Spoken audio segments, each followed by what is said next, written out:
Passiamo ora, la seduta è ripresa, ad una sessione che ha per oggetto un tema che riguarda molto da...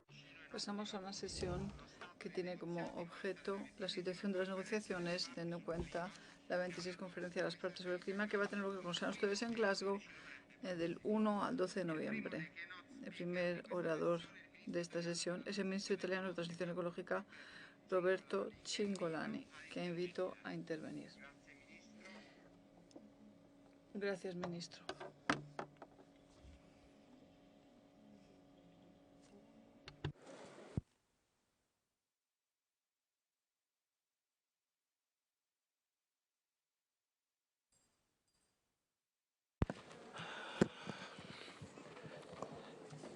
Thank you, Mr. President. Muchas gracias, señor presidente.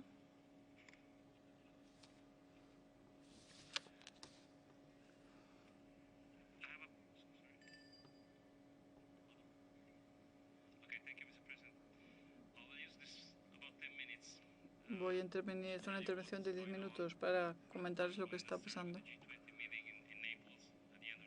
Lo que empezó con la reunión del G20 en Nápoles a través del evento reciente Youth for Climate, luego el evento también de la Pre-COP en Milán y antes de ella en Luxemburgo la reunión ministerial de los ministros europeos de transición de la Unión Europea.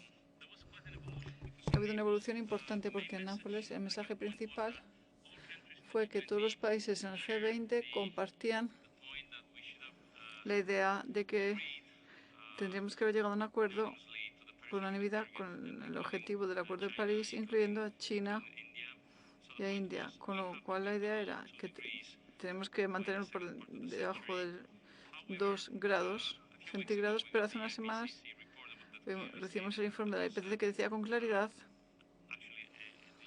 que había un retraso en este programa y como saben ustedes las temperaturas se piensa que va a aumentar en 2,7 grados. Esto ha generado una sensación de urgencia. Lo principal durante la semana pasada en Milán, durante el evento Youth for Club, fue ambición más aceleración. Y esto ha salido a relucir hoy en las diferentes intervenciones que hemos escuchado. Así que vamos a decir cuáles son los 5 puntos que estamos mandando a la COP26 como resultado del trabajo hecho en la pre-COP. Lo primero es que tenemos que mantener el aumento dentro de 1,5 grados centígrados. Esto es una aceleración como han oído ya antes. No fue algo que se adoptó por unanimidad hace algunos meses y ahora incluso los países más grandes que tienen un problema más importante, claro, a la hora de cambiar su estrategia, han admitido que tenemos que estar muy por debajo de los 2 grados. O sea que existe la esperanza de que podamos compartir el objetivo ambicioso de 1,5 grados en la COP26. Deseo darles solamente las cifras que se han mencionado ya antes durante las intervenciones de los diferentes parlamentarios. Por supuesto, saben ustedes que el G20, la organización, representa 4,8 mil millones de personas en todo el mundo que realizan el 80% de las emisiones de gases de efecto invernadero, pero la COP26 representa más de 120 países. Representa a varios billones de personas que producen el 25% de las emisiones. 1.000 millones no tienen acceso a, es decir, la mayor parte de ellos no tienen combustible limpio para cocinar. Es decir, que la definición de transición ecológica cambia, claro, incluso depende de si uno está en Finlandia, en Italia, en Estados Unidos o en otros países más vulnerables. Esto es algo que ha quedado muy claro y se ha aceptado de manera común. No se puede separar la estrategia para la lucha contra el cambio climático respecto a la estrategia en cuanto a la reducción de la desigualdad mundial. Si no tratamos las dos cosas juntas, vamos a fracasar, seguro. La segunda expectativa de la COP26 está relacionada con los precios del carbono. ¿Cómo equilibramos el mercado? Porque hay países que están produciendo utilizando tecnología que es intensiva en cuanto al uso de carbono. ¿Cómo podemos eliminar de manera progresiva las fuentes energéticas que no queremos utilizar más? Estamos de acuerdo todos en que esto se tiene que hacer. Los países, algunos son más rápidos a la hora de pensar en 2025, otros están pensando en 2030, 2035. Y si un país grande logra el objetivo 5 años después de los demás, podríamos tener un desequilibrio mundial que no va a permitir que todos puedan lograr el objetivo del Acuerdo de París. Otra cuestión para la COP26 son los subsidios de las tecnologías de carbono. Esto se tiene que reducir, pero por supuesto los países tienen estrategias diferentes. No hay un consenso mundial. Todos sabemos que tenemos que hacerlo, pero los plazos son diferentes. Y también cómo logramos la transición, garantizando una neutralidad tecnológica. La producción energética en diferentes países, la estrategia de producción energética en diferentes países es diferente también. Y la tecnología neutral es algo que hemos logrado, pero no tenemos tampoco un resultado universal. Estas son cuestiones que se van a debatir en la COP26. El tercer pilar de la conversación está relacionado con la adaptación, la pérdida y los daños. Y en concreto, la adaptación es algo que hemos estado debatiendo mucho, sobre todo porque tenemos que poner en práctica, hacer operativo, la red de Santiago para pérdida y desperdicio de los países. Hay países en los cuales eventos catastróficos extremos pueden generar cambios drásticos, dramáticos, problemas enormes, y la intervención tiene que ser instantánea.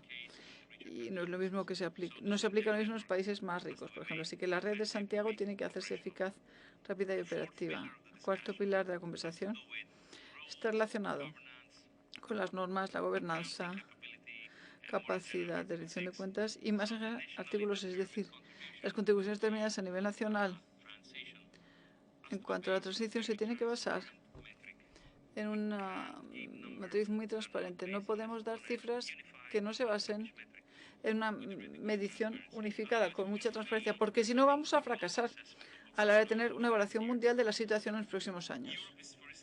Europa tiene como objetivo, por ejemplo, el marco de transparencia europeo, pero por supuesto no es solo Europa. Europa produce solo el 9% de las emisiones de gases de efecto invernadero. Esto tiene que ser mundial. También proteger a los países más débiles.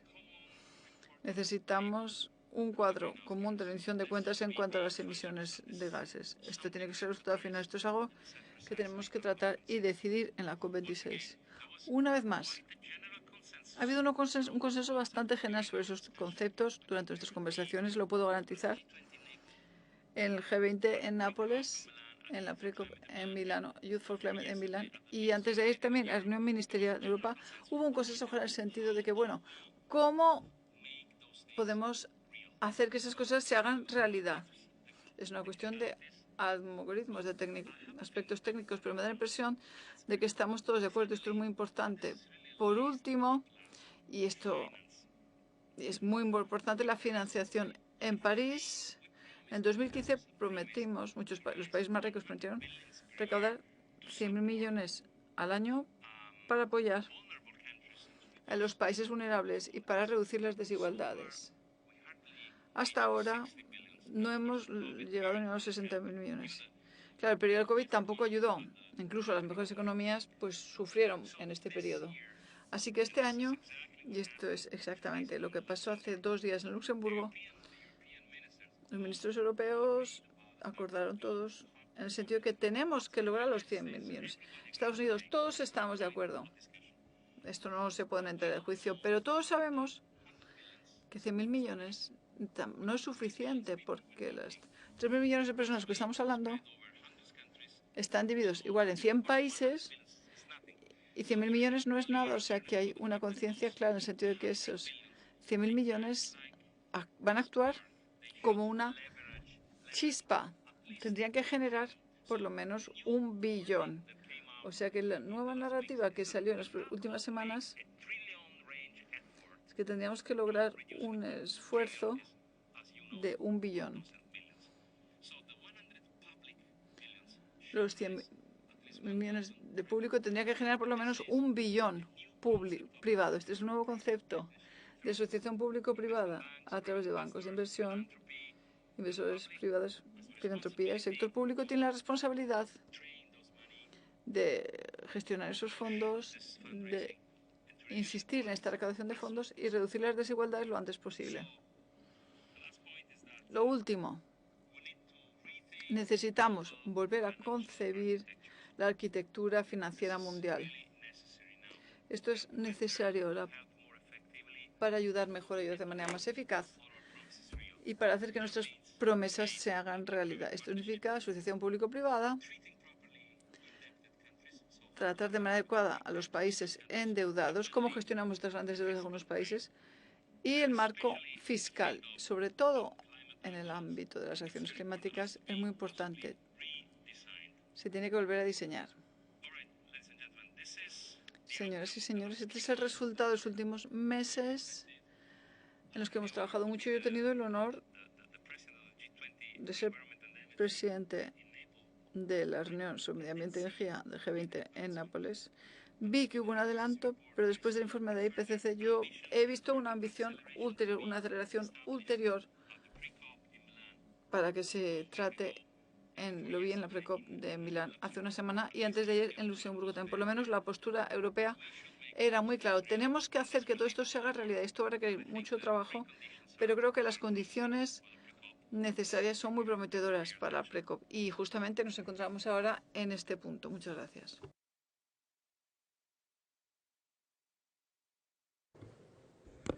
Invito ora ad intervenire il consigliere. Ahora invito a intervenir el asesor especial del secretario general de las Naciones Unidas sobre acción climática, el subsecretario general del equipo de acción climática, el señor Selwyn Hart, que intervendrá a distancia. Gracias, señor presidente. Gracias y muy buenos días desde Nueva York y buenas tardes a ustedes en Nueva York. Para mí es un gusto ver allí al ministro Cingolani.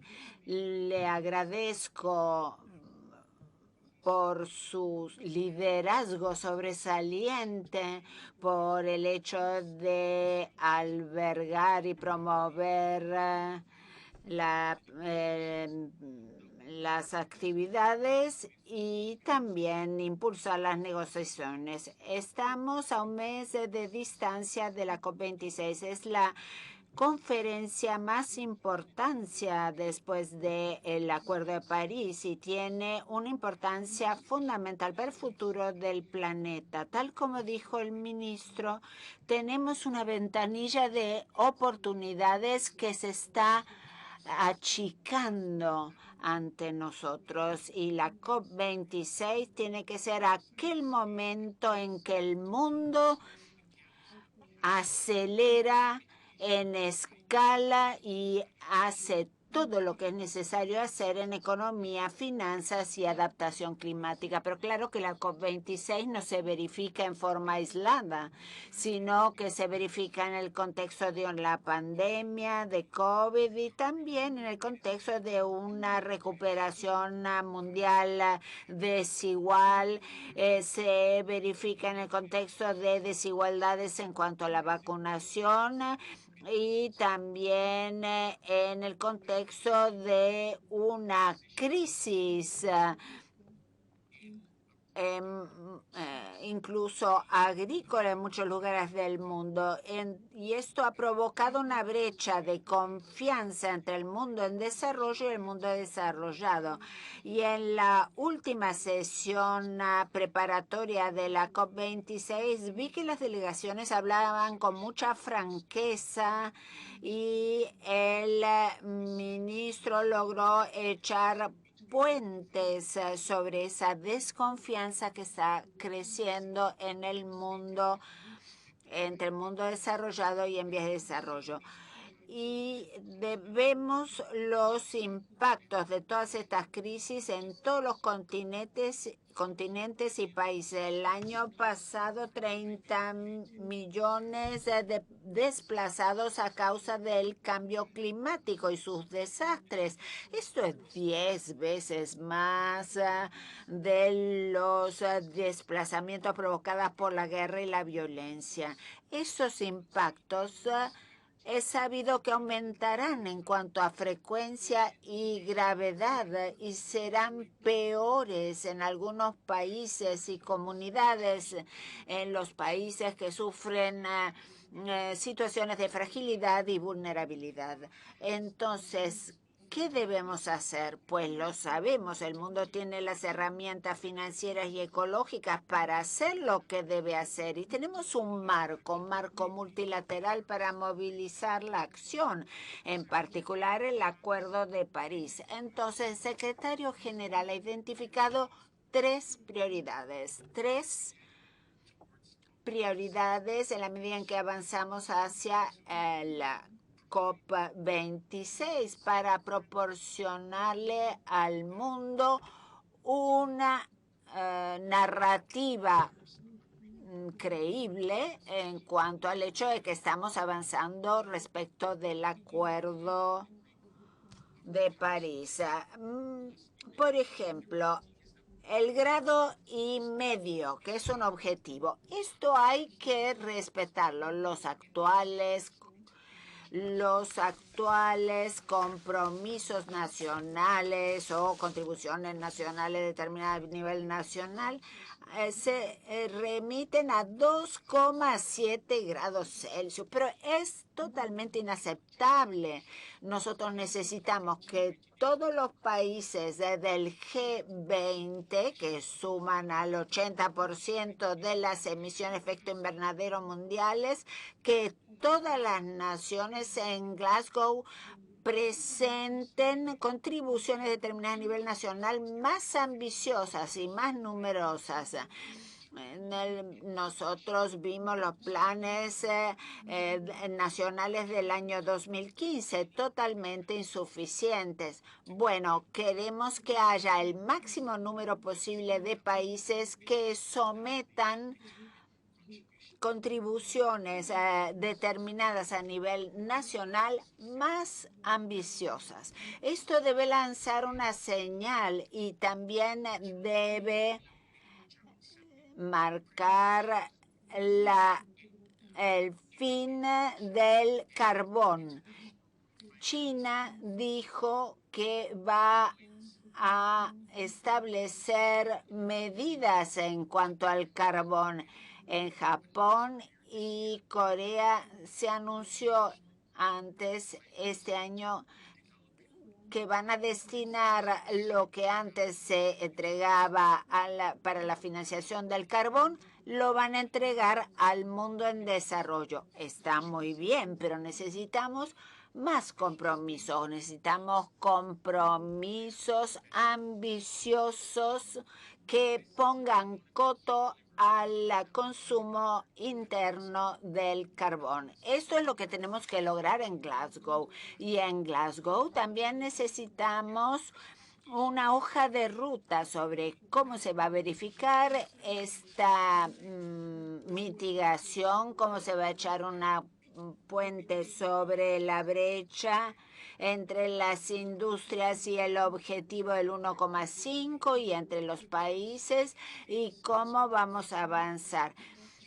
Los países poderosos no necesitan presentar una contribución a nivel nacional cada 5 años, sino que pueden presentar una contribución cada año.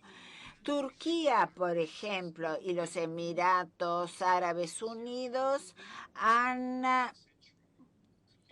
establecido nuevos compromisos de neutralidad para llegar a emisiones cero y después de Glasgow veremos más contribuciones determinadas a nivel nacional si es que no le da tiempo a los países a presentarlas para Glasgow. Entonces, si procedemos así, tendremos un paquete fantástico y podremos demostrarle al mundo que el 1,5 grados es un objetivo viable que puede alcanzarse. El segundo objetivo, el secretario general se refiere a las finanzas.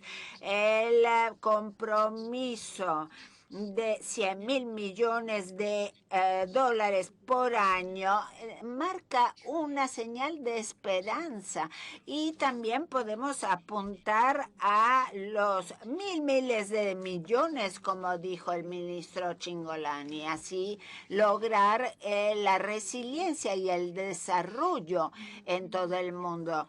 Claro, nos faltan de momento un poco más de 20.000 millones de dólares para alcanzar los 100.000 millones, de modo que insto a todos los países y también a los parlamentarios de que aumenten su compromiso de financiar las acciones para el clima, para lograr este compromiso de los 100.000 millones de dólares a favor del mundo del desarrollo.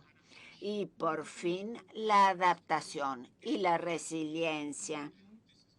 Desafortunadamente, y aquí me refiero a la tercera prioridad del secretario general, debemos ser honestos y francos. Adaptación significa aquella mitad descuidada de la ecuación climática. Al cabo de 3 décadas de reuniones multilaterales sobre el clima, la adaptación y la resiliencia siguen siendo el 25%, sumando el 25% del apoyo financiero. Y se hizo una promesa al mundo en desarrollo diciendo que se habría dado ese apoyo a la adaptación y a la mitigación, habida cuenta de la urgencia de la crisis climática y del impacto climático sobre todos los países en desarrollo, menos desarrollados y los PAIDS. En este nivel, nosotros consideramos que la causa de la adaptación en el mundo en desarrollo suma en la actualidad a 70.000 millones de dólares por año, y esto equivaldría a 300.000 millones de dólares de aquí a 2030. Entonces no veo cómo podríamos aumentar la adaptación y la financiación de la adaptación a los países en desarrollo a tiempo. Entonces yo animo a los países a destinar por lo menos el 50% de su apoyo a la financiación para la adaptación y la resiliencia en el mundo en desarrollo.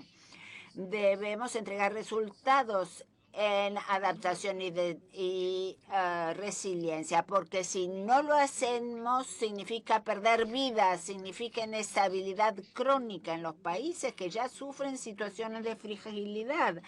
Por lo tanto, el mundo tiene una obligación de ofrecer un apoyo más fuerte para la adaptación. Dinamarca, Suecia y los Países Bajos han prometido proporcionar por lo menos 50% de su apoyo climático a la adaptación y a la resiliencia. Y otros países como Italia y la Unión Europea también envían esta señal sumamente positiva al mundo en desarrollo. Y además necesitamos que Italia y la Unión Europea hagan oír su voz y pesen en las sedes multilaterales para impulsar a las instituciones para que sean más ambiciosas en materia de cambio climático.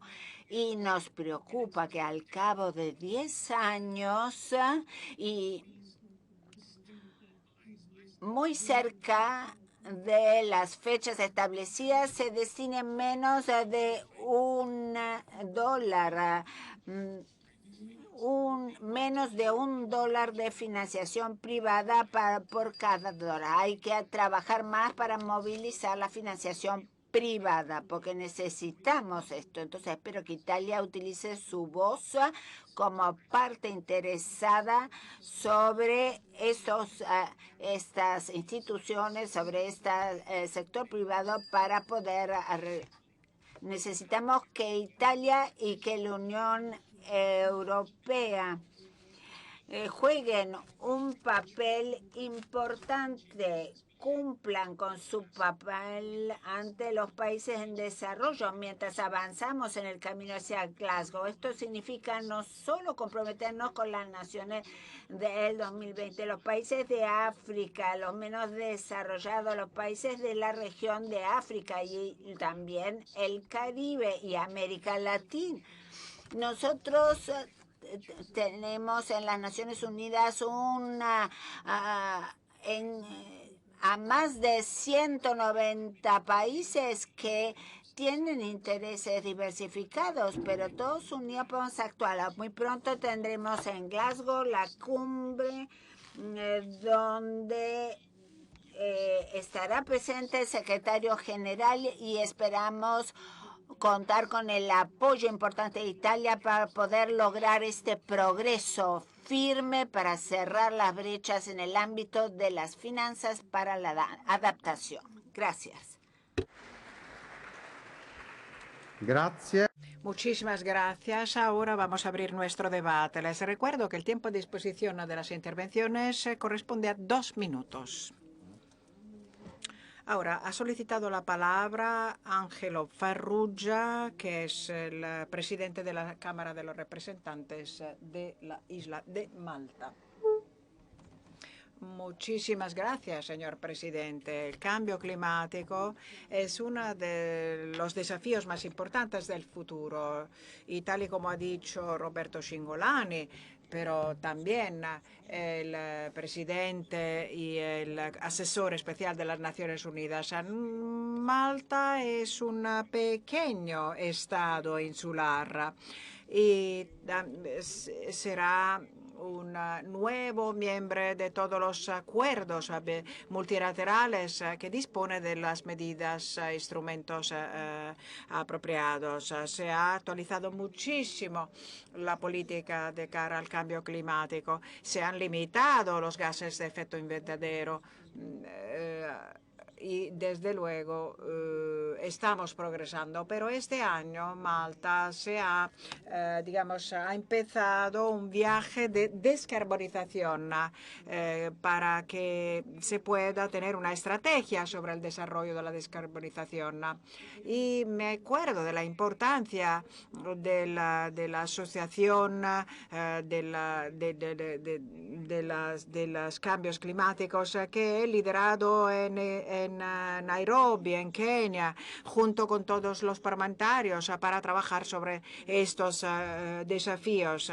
Y se ha producido un toolkit diseñado con la colaboración de todos los estados nacionales y las organizaciones internacionales. Hemos identificado los efectos y las medidas para reducir las emisiones, la creación de medidas de energías renovables.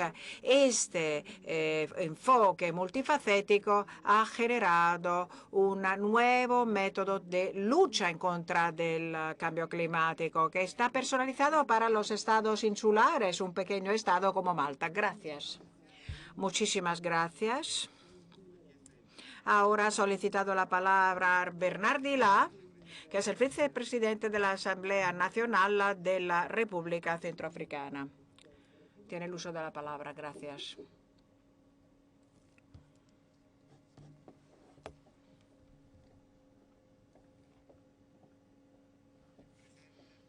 ¿Está presente Bernard Dila? ¿Está aquí?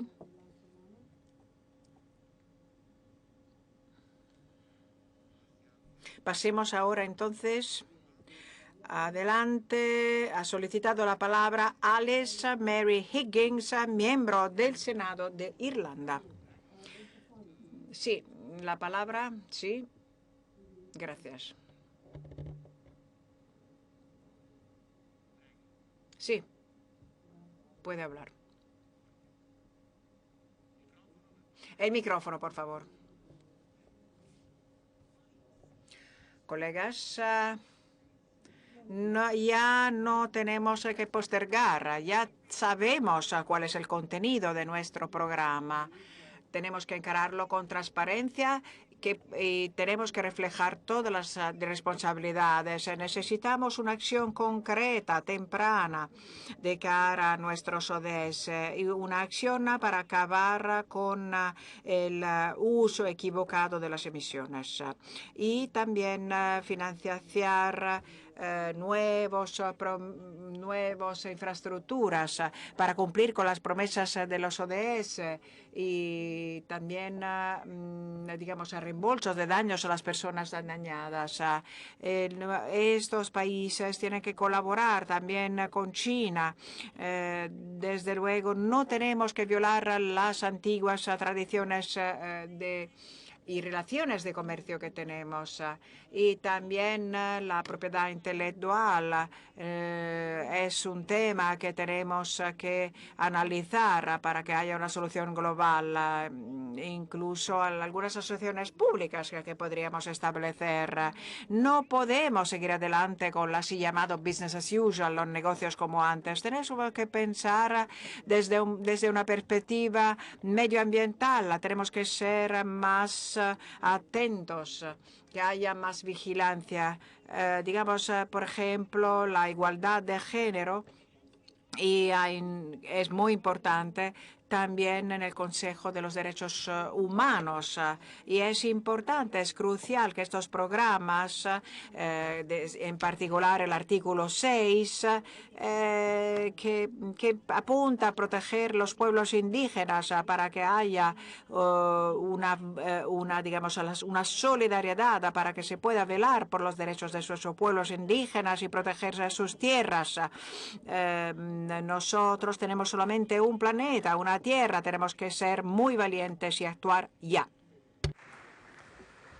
Grazie. Ha chiesto di intervenire. Ha solicitado palabra Ancurao Calá, que es el presidente nacional de Níger.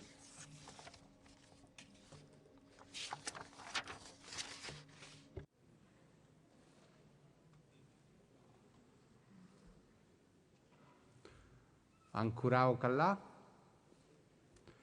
Passiamo avanti. Seguimos adelante.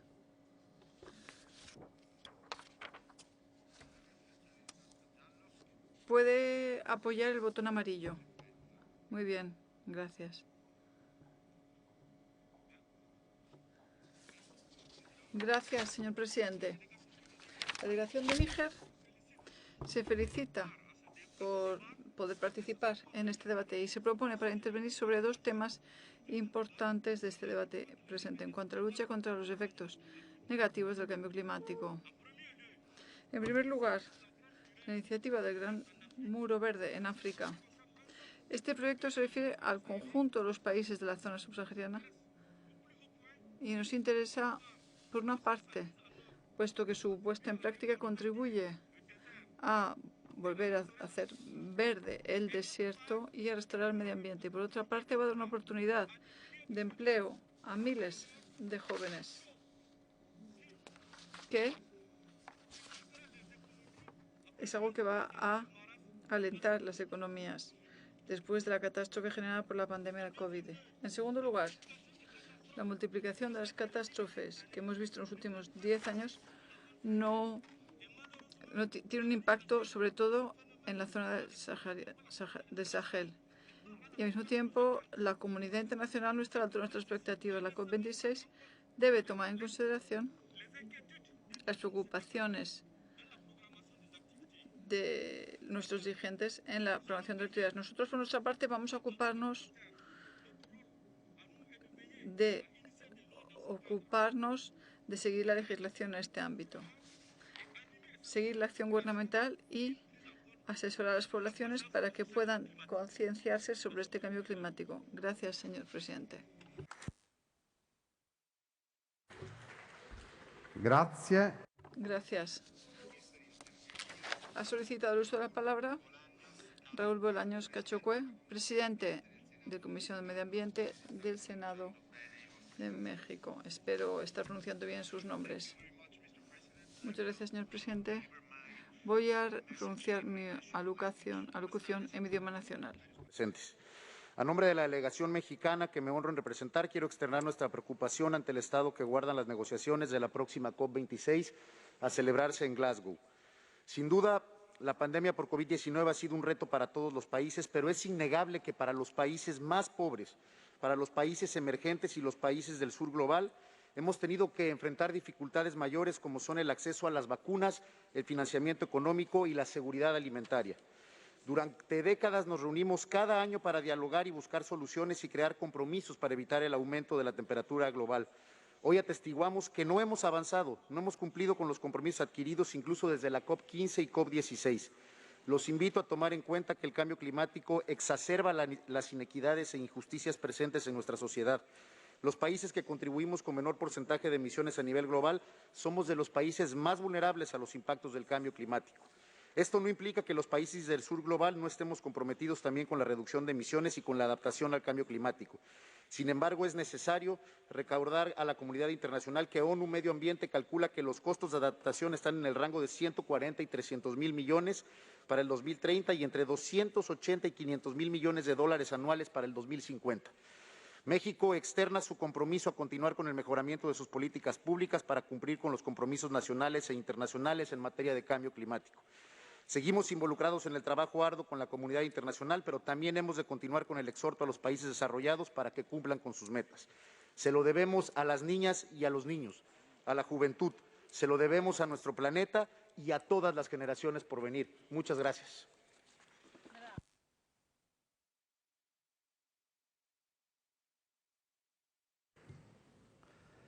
Grazie. Gracias. ¿Ha solicitado usted la palabra?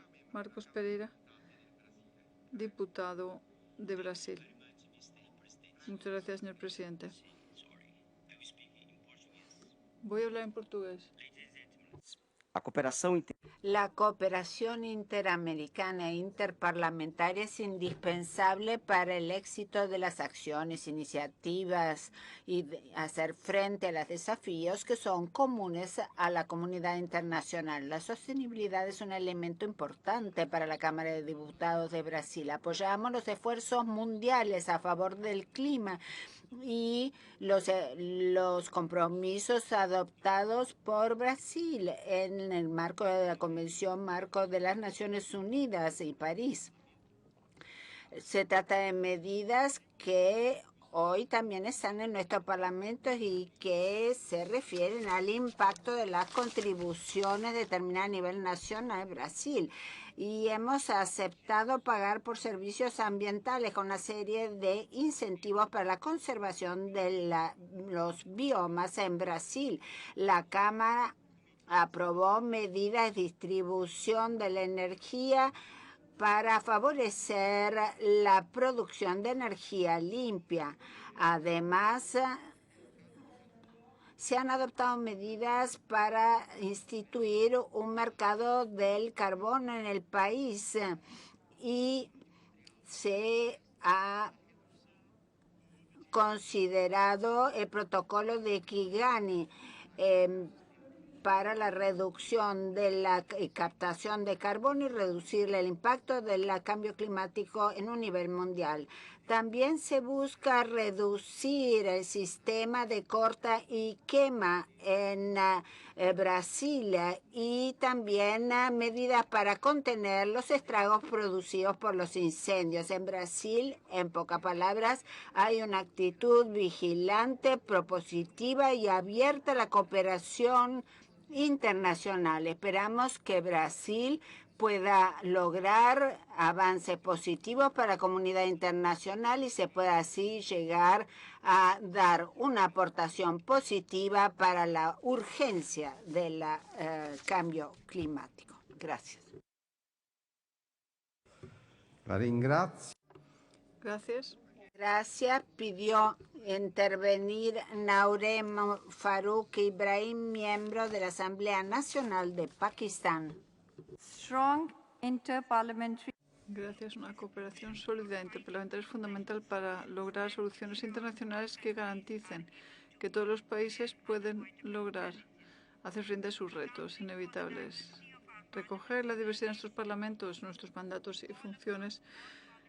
Instamos a que todos los parlamentarios se garanticen que los compromisos nacionales sobre el clima en sus países, así como las obligaciones internacionales, se someten a un control transparente, se debaten ampliamente y, sobre todo, se respetan. Los países en desarrollo no tienen la capacidad ni los recursos para luchar contra el cambio climático. Pero a pesar de esto, su porcentaje en las emisiones de efecto invernadero es muy bajo. Todas las razones por las que los países desarrollados deberían apoyar a los países en desarrollo. Va a ser necesario tener fondos para contratar a consultores para preparar esos documentos tan detallados. Pakistán apoya firmemente el objetivo de lograr el cero net para el 2050. Otro tema son las emisiones de transición que no se han recogido hasta ahora en las negociaciones internacionales, sobre todo aquellas de la aviación y de las industrias de transportes y también otros puntos. El cambio climático también plantea una amenaza significativa para la seguridad alimentaria mundial. Cualquier reducción en la biodiversidad combinada con el cambio en los clima reduce la producción de alimentos y genera escasez de alimentos. Necesitamos a un compromiso mundial con los principios de asistir a la transformación de los métodos de agricultura más modernos como elemento clave para la acción climática en Pakistán. Gracias. Gracias. Ha solicitado el uso de la palabra Carola Cafantari, miembro del Parlamento griego. Thank you. La mascherina, per favore. Sì. Posso chiedere di mettere la mascherina e cambiare il microfono? Por favor, si puede cambiar el micrófono y ponerse la mascarilla. Gracias. Presenza nel microfono.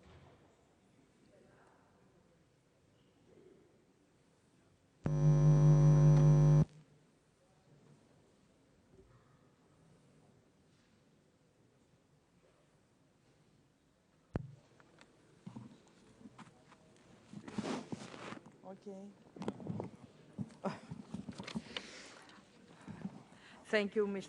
Muchísimas gracias, señor presidente. La última cuestión que hemos debatido en el cambio climático ha evidenciado que hay que tomar unas medidas urgentes para limitar el calentamiento global de nuestro planeta.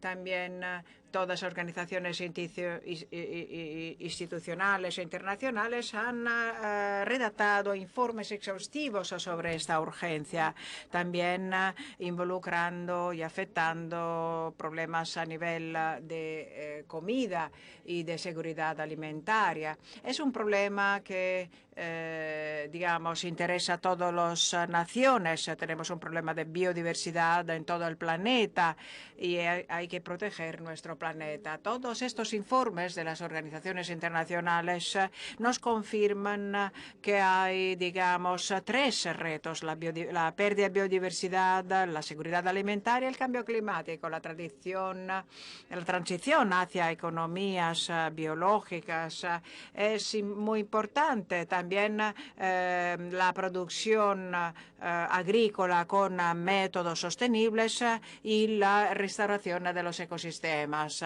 Nuestros objetivos de cambio climático es importante. Todas las sociedades tienen que trabajar juntas para sostener nuestra vida. Gracias.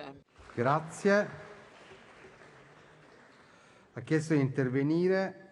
Ha solicitado intervenir Esmek Smuk, presidente de la Comisión para el Desarrollo Sostenible de la Asamblea Nacional de Hungría. Gracias, señor presidente, señores y señoras, queridos colegas. Gracias por estas presentaciones exhaustivas que han arrojado luz sobre los últimos problemas y sobre la urgencia de medidas importantes para mitigar el cambio climático. Digamos, al hilo de nuestros informes más recientes, hemos visto la urgencia de cambios a nivel de cambio climático. Desde luego, la no acción no es una opción. Tenemos que tomar medidas urgentes y en todas las regiones de nuestro globo. Y no se trata solamente de garantizar las emisiones cero, sino tenemos también que no superar el 1,5 grados centígrados. Tenemos que actuar. Hemos tenido muchos debates, se han redactado muchos documentos, muchos informes, pero ahora tenemos que asumir que esto no es suficiente. Ya tenemos que actuar. Hay compromisos de parte de los países y es importante contar con unos objetivos. El año pasado, el Parlamento en Hungría ha asumido el problema con nuevas estrategias, pero tengo que decir que estamos muy lejos de alcanzar unos objetivos, o por lo menos de cara al informe del IPCC. Cada vez hay más personas que están levantando sus voces, quieren una acción y nos lanzan un llamamiento. Desde luego tenemos que adherir a estas adaptaciones. El grupo de Hungría apoya plenamente los informes de esta reunión. Muchísimas gracias por su atención. Grazie. Muchas gracias. Ha pedido la palabra Konstantin Kosachev, vicepresidente del Consejo de la Federación Rusa. Querido presidente, queridos colegas, Rusia ha logrado cumplir con éxito con sus obligaciones bajo el protocolo de Kioto. El año pasado estableció nuevos objetivos para la reducción de las emisiones de gas de efecto invernadero. Para el año que viene deberíamos estar en menos 70% respecto a las emisiones del año 1990. Además, se trata de renovar un nuevo marco internacional en materia de cambio climático. Por eso Rusia desea aplicar el Acuerdo de París, porque el Acuerdo de París se ha transformado en un documento de trabajo amplio y completo. Y tercero, durante la última sesión de la Conferencia de las Partes del Cambio Climático en Madrid, los participantes no llegaron a un acuerdo sobre los enfoques comunes, sobre los mecanismos del Acuerdo de París. Esperamos completar esa tarea durante la COP26 en Glasgow. 4. En general, los resultados de la segunda sesión de los órganos subsidiarios de la convención que se celebró en junio de este año. Esta base en las Naciones Unidas plantea una buena base para aunar a los países para que se acerquen. Y por fin Rusia está buscando nuevas soluciones para el aspecto tecnológico y financiero. Nuestro sector no tiene obligaciones bajo la Convención Marco y bajo el Acuerdo de París, pero proporcionamos asistencia con carácter de donantes. Y luego, antes de la conferencia de Glasgow, esperamos poder aunar a las partes de la conferencia. Espero haber respetado los tiempos. Bueno, le agradezco mucho. Ha pedido la palabra Katia Regina de Abreu, presidente de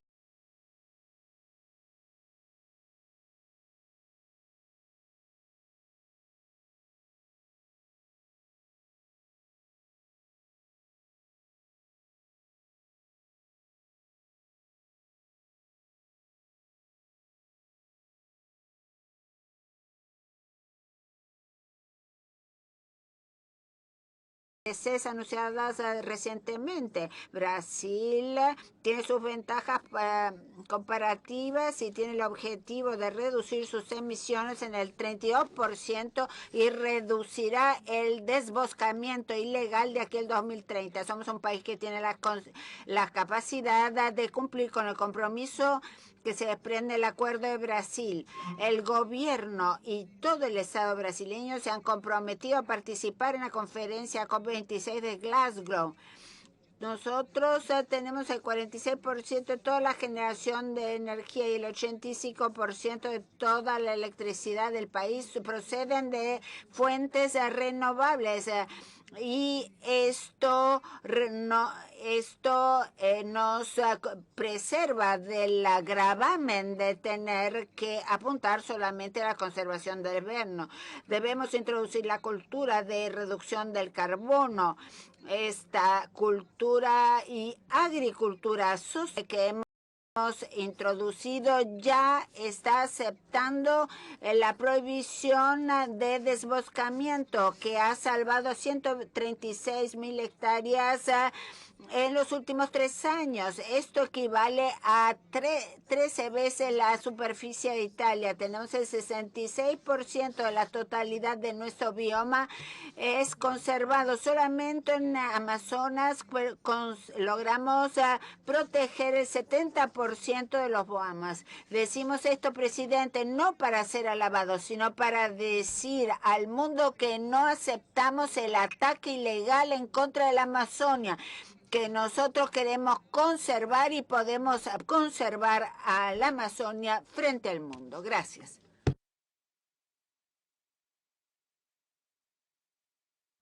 Grazie. Chiesto di intervenire John. Gracias. Pide la palabra John McCown, miembro del Senado irlandés. Gracias, señor presidente. A nombre de la delegación irlandesa quisiera decir que es un gran gusto estar aquí presentes y siendo el miembro más joven de mi parlamento, me agrada ver que hay tantos jóvenes presentes. Esto realmente es muy inspirador y estas negociaciones son importantísimas para el futuro. Es nuestra última oportunidad de hacerlo bien. Esto debe marcarse en el contexto de la oportunidad, de un sentido positivo, de dar un cambio positivo a la sociedad en vez de aumentar la carga sobre las sociedades. Yo oigo a los oradores muy determinados aquí y también María Neira, que habló antes, fue tan inspiradora y nos plantea una realidad clarísima. Hay millones y millones de personas que fallecen y cuántos miles de millones de dólares se gastan en actividades que no nos ayudan. Por eso yo quisiera instar a todos a una actitud positiva. Nosotros como pequeño país del occidente estamos determinados y queremos jugar un papel contundente en este contexto del cambio climático. ¿Qué estamos haciendo en el Parlamento irlandés? ¿Qué es el sentido de que en Irlanda se introduzcan estas normas en contra de la contaminación cuando hay tantos contaminadores en el mundo? Bueno, porque estamos convencidos que en este mundo es necesario emprender una actuación climática. Y en los próximos años esperamos que la Unión Europea vea a Irlanda, vea nuestra legislación y sobre esa base pueda inspirarse positivamente e introducir las mismas normas en sus propias democracias. Gracias. La ringrazio. Gracias. Faisal Javed ha solicitado uso de la palabra miembro de la Comisión de Medio Ambiente del Senado de Pakistán. Tiene la palabra.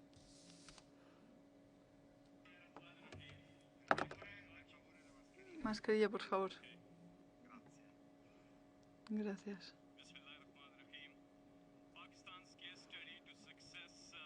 La clave del éxito de Pakistán está en su compromiso e implementación bajo el liderazgo de nuestros líderes. Pakistán se convirtió en el primer país del mundo que logró el reto internacional de Bonn, que era restaurar 350.000 hectáreas de tierra y convertirlos en bosques. Pakistán restauró 600.000 hectáreas de tierra, convirtiéndolos en bosques. Plantó millones de árboles en la provincia de Kepi. Y ahora hemos hecho el compromiso de plantar 10 millones de árboles en todo Pakistán. Y de esos 10 millones de árboles, 1.000 millones ya se han plantado. El compromiso de Pakistán para con el cambio climático es luchar contra el cambio climático, es algo digno de alabanza. Hemos logrado el objetivo de acción de Naciones Unidas, el ODS 13, 10 años antes del plazo límite establecido. Por lo tanto, Pakistán ha hecho mucho. Es una iniciativa importante. El proyecto de 10 millones de árboles y también la iniciativa de zonas protegidas y la electrificación del transporte. El Fondo de Restauración de los Ecosistemas también se ha lanzado en Pakistán. Lo que Pakistán ha logrado, a pesar de los problemas de recursos, es digno de aspiración para muchos países. Pakistán contribuye menos del 1% de las emisiones mundiales de gases de efecto invernadero, pero a pesar de esto, estamos entre los 10 primeros países que sufren más el impacto del cambio climático. Nosotros ilustramos el camino para el cambio climático con un nuevo compromiso del Banco Mundial en Pakistán, donde llegó a los beneficios en cuanto al clima en todo el mundo, en cuanto al valor absoluto y el mayor en el sur de Asia como porcentaje de nuevos compromisos. Los países en desarrollo requieren apoyo de los países desarrollados y esperamos que se puedan lograr unas negociaciones excelentes en la COP26. Gracias. Pregunto si los oradores tienen la intención de contestar. Señor ministro, señor presidente, gracias por la oportunidad. 30 segundos. Creo que ha quedado claro que hay un consenso general en el sentido de lo que tenemos que hacer, pero por supuesto hay circunstancias locales totalmente diferentes y esto ha quedado muy claro después de las diferentes contribuciones que hemos escuchado. Algunos de los países hablan del impacto del COVID, eventos climáticos extremos relacionados con el cambio climático. Otros han hablado de escasez energética, otros de nutrición. O sea que está claro que el programa es muy complejo. Es un programa con numerosas dimensiones. Lo sabemos, no hay una solución única.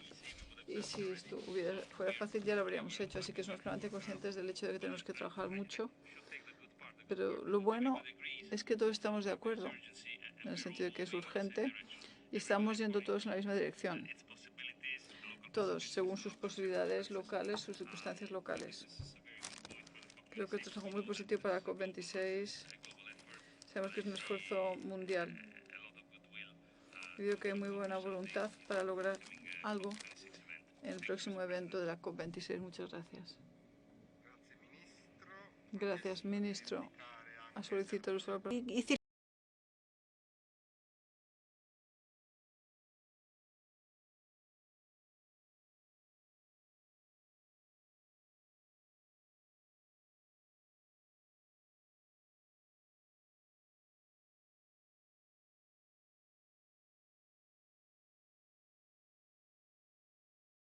Circunstancias distintas.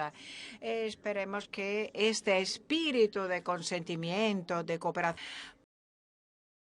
pueda, digamos, también arrastrarse en Glasgow, en la conferencia de Escocia. Es muy importante porque tenemos que concretar estas respuestas a este cambio climático. Estas respuestas tienen que centrarse en estos desafíos que todos ustedes encaran en sus países, también empeorada por la crisis de la COVID-19. Hay un consentimiento también muy global a nivel del objetivo del 1.5 grados centígrados. Pero esto conduce a también a una asignación de financiaciones y también asumir que estamos hablando de trillones de dólares para encarar esta crisis. Y finalmente, muchos de los países que han hablado son, digamos, protagonistas y es importante ver, escuchar esta voluntad de resiliencia, de adaptación. La única solicitud que tenemos 3 semanas antes de Glasgow. Tenemos que transmitir estos mensajes a nuestras delegaciones nacionales durante los debates sobre el cambio climático. No, desde luego tenemos negociaciones muy técnicas basadas en los inputs de París, pero los negociadores deberían encontrar soluciones. Necesitamos que su voz se escuche claramente en sus países para transmitir esas ambiciones a sus delegaciones nacionales antes de Glasgow. Ha sido un honor participar aquí en este evento y muchísimas gracias por haberme invitado.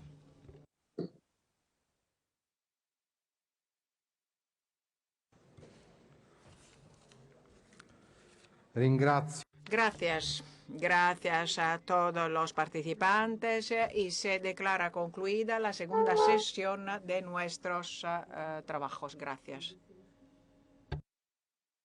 Adesso però passiamo. Y ahora pasemos a los testimonios Y como ustedes saben, desde el 28 al 30 de septiembre se ha celebrado en Milán la asamblea de la Youth for Climate Driving Ambition, que ha visto jóvenes que han participado de todo el mundo de cara a Glasgow. Hemos invitado a 2 de esos jóvenes en nuestra reunión para conocer vivamente el contenido de sus propuestas, que son de sumo interés para nuestros trabajos. Daniele Guadagnolo, le doy la palabra.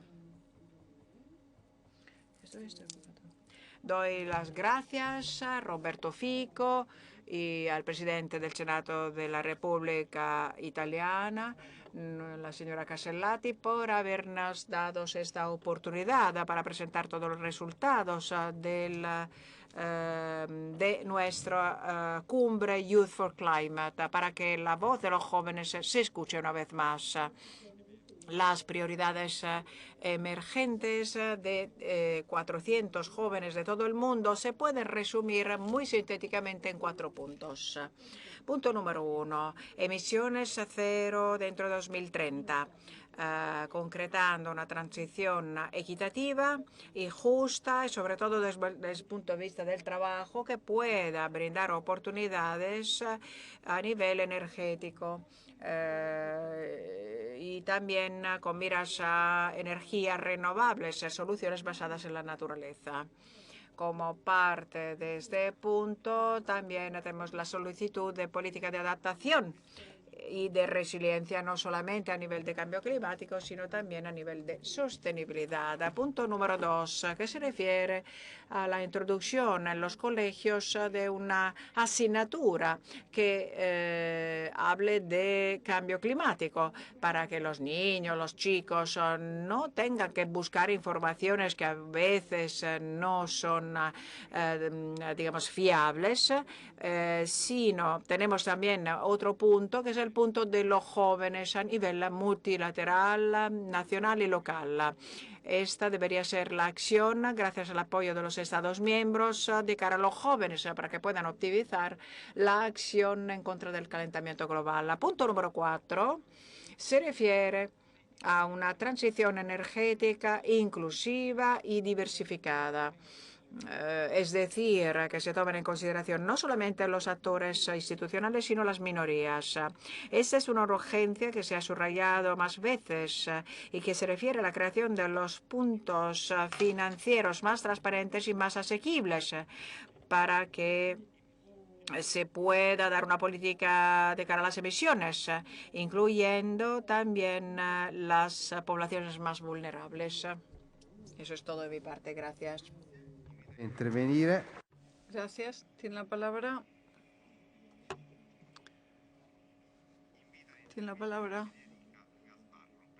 Federica Gasbarro. Gracias al presidente Roberto Fico, al presidente del Senado de la República, María Elisabeth Alberti Casellati, y a todas las personas presentes. La experiencia de Milán, aparte de hacernos sentir parte del proceso, nos ha dado la posibilidad de reunirnos y ver en los ojos a los chicos y las chicas que están experimentando en su propia piel los efectos destructivos del cambio climático. En esa mirada de un chico de nombre Max, había 13 millones de personas canadienses que sufren inseguridad alimentaria, y de ellos 28.000 están en situación de carestía. Los ojos de Valerie, en cambio, hacían pensar en los rostros del 80% de la población que en Perú no tiene acceso a la electricidad, y podría seguir con otras muchas historias parecidas. Cuando hablamos de crisis climática, de emisiones cero para el 2030, o nos dicen que somos catastrofistas o nos miran con ternura.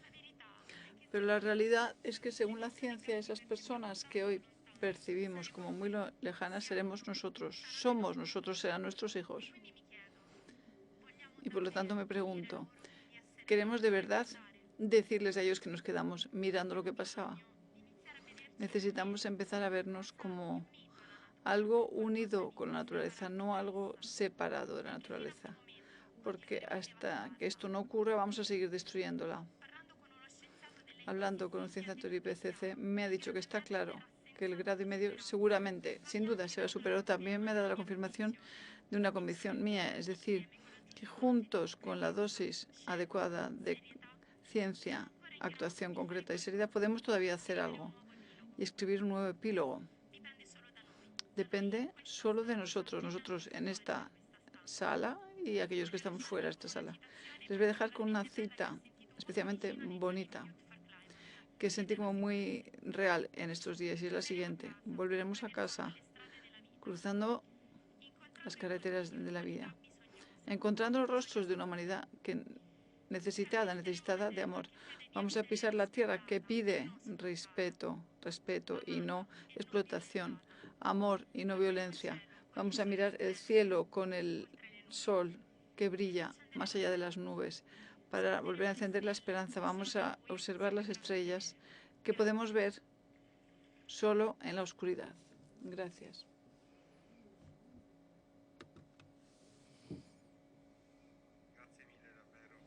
Muchísimas gracias, de verdad, por sus intervenciones. Se han concluido así los trabajos de nuestra reunión para el día de hoy. Gracias a todos.